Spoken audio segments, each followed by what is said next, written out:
Morning viewers.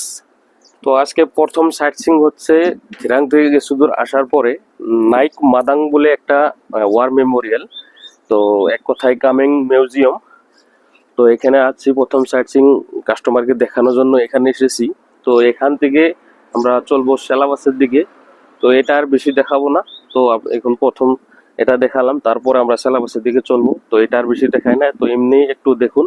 Arunachal প্রদেশের প্রত্যেকটা বস্তু কিন্তু আলাদা আলাদা ধরনের, মানে এক কথায় খুব সুন্দর, মানে অনেক ভালো লাগে এগুলো জায়গা। দেখুন এই ওয়ার মেমোরিয়ালটাও কত সুন্দর একটা ওয়ার মেমোরিয়াল। তো মানে কি বলবো আর কি। তো আসেন এগুলো জায়গা দেখে যান। তো চলুন এবার নেক্সট সাইট সিইং চলবো আমরা সেলাপাসের দিকে। তো আমরা অলরেডি কিন্তু বরফ দেখতে পেরেছি। তো দেখুন লেফট সাইডে অনেক বরফ পড়ে রয়েছে। তো এর থেকেও বেশি বরফ পড়েছে সেলাপাসে। তো চলুন একবার দেখানোর চেষ্টা করব। তো অলরেডি আমরা সেলাপাসের যেটা টেনাল, সেই টেনেলে পৌঁছে গেলাম। তো এখন আমরা সেলাপাস দিয়ে চলবো। তো এখানে একটু দাঁড়ালাম, দেখুন চারিদিকে কিন্তু বরফে ঘিরা, প্রচুর হাওয়াও দিচ্ছে। মানে বেশিক্ষণ দাঁড়ানোটা ঠিক হবে না, অনেক হাওয়া দিচ্ছে এখানে। দেখুন একটু দেখানোর জন্য দাঁড়ালাম, চারিদিকে বরফ।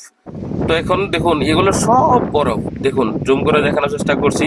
দেখুন কত বরফ পড়ে রয়েছে এই সময়টায়, মানে এই মার্চ মাসে কিন্তু অনেকটাই বরফ পড়ে রয়েছে। দেখুন অনেক বরফ পড়ে রয়েছে।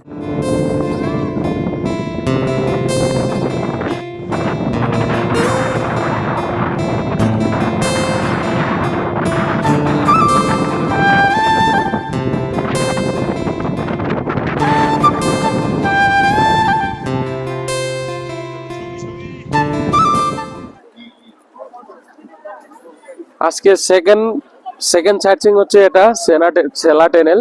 তো দেখে নিন কত প্রচুর লোক হয়েছে, কিন্তু এখানে প্রচুর লোক এসেছে। তো আপনারাও যারা নর্থ ইস্টের অরুণাচল প্রদেশে আসবেন, এই সময়টায় আসলে এরকম বরফই পাবেন।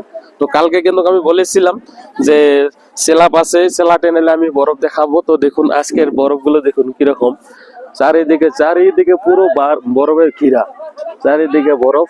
প্রচুর লোক এসেছে বাইরের থেকে, দেশ বিদেশ থেকে হাজার হাজার পর্যটকরা কিন্তু এখানে এসেছে।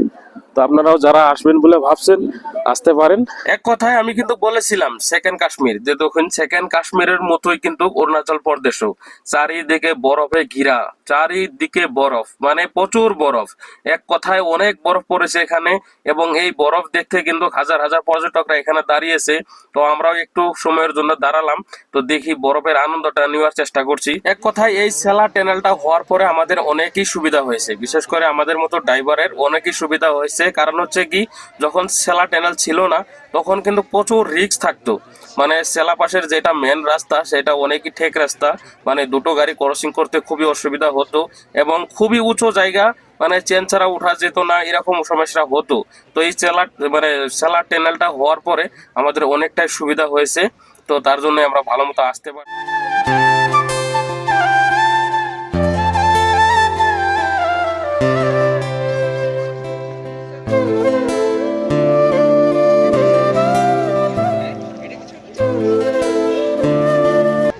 তো চলুন এবার সেলাপাস দেখে নিয়ে আসি।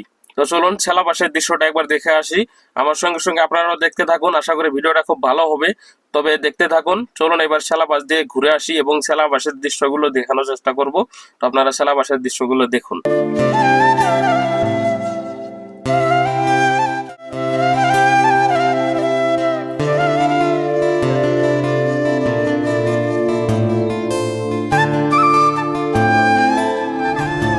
যারা কাশ্মীর সিমলা মানালি না গেছে আমাদের মতো, তাদের খুব ভালো লাগবে এটা। এটা তো এক কথাই সেকেন্ড কাশ্মীর বলে। হ্যাঁ,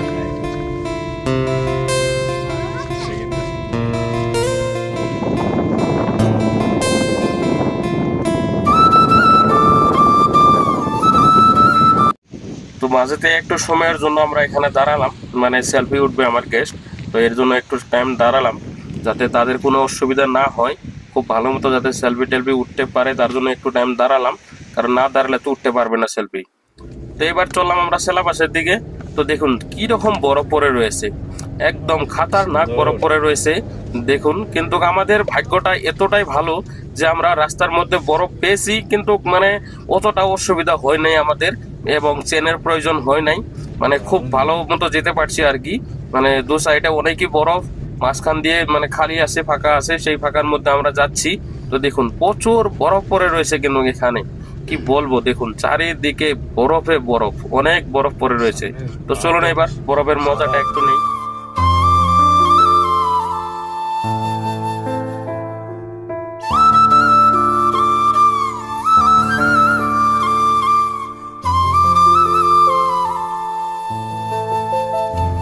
ভুটানে এতটা বরফ পাইনি বলো।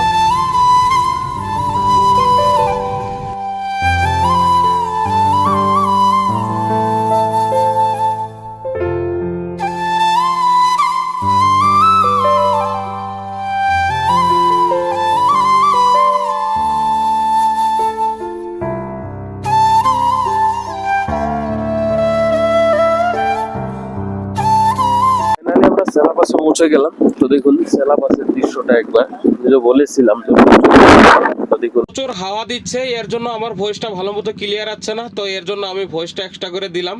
তো দেখুন একবার সেলাপাসের দৃশ্যটা একবার ভালো মতো দেখে নিন। দেখুন চারিদিকের দৃশ্যটা একবার দেখুন, মানে কি বলবো, এক কথায় অনেক বরফ পড়েছে এবং অনেকই ঠান্ডা। এখানে পিছনে দেখছেন এটা হচ্ছে সেলা লেক, এটা হচ্ছে সেলা লেক। দেখুন সেলা লেকের অবস্থা দেখুন, মানে জল নেই বলে ধরা যায় আর কি, মানে জলের মধ্যে সারাটা জলের মধ্যেই বরফ পড়ে রয়েছে, তো জল নেই বলে ধরা যায়। কি বলবো, অনেকই বরফ পড়েছে।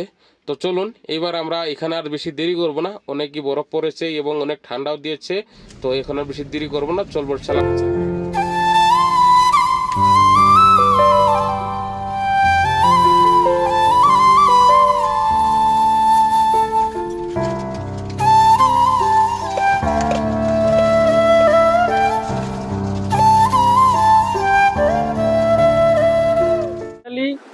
জং ওয়াটারফলসে পৌঁছে গেলাম। তো আমি বলেছিলাম যে জং ওয়াটারফলস দেখাবো, হয়তো অন্য অন্য ভিডিওতে দেখেছিলাম, আপনারা বিশ্বাস করতে পারেননি। তো আজকে দেখেন, নিজ চোখে দেখে নিন, আমি লাইভ পুরোপুরি মতো দেখানোর চেষ্টা করছি। তো আমি অলরেডি জং ওয়াটারফলসে আছি। তো দেখুন এটাই হচ্ছে জং ওয়াটারফলস। দেখুন কত বড় একটা ফলস, মানে এখানে পয়লা ফিল্মের যে তানহাই তানহাই সংটা, সেই এখানে অ্যালবামটা শুটিং হয়েছিল। তো একবার দেখে নিন। তো একটু পিছন দিক থেকে দেখানোর চেষ্টা করছি, একবার দেখুন, এটাই কিন্তু ওয়াটারফলস।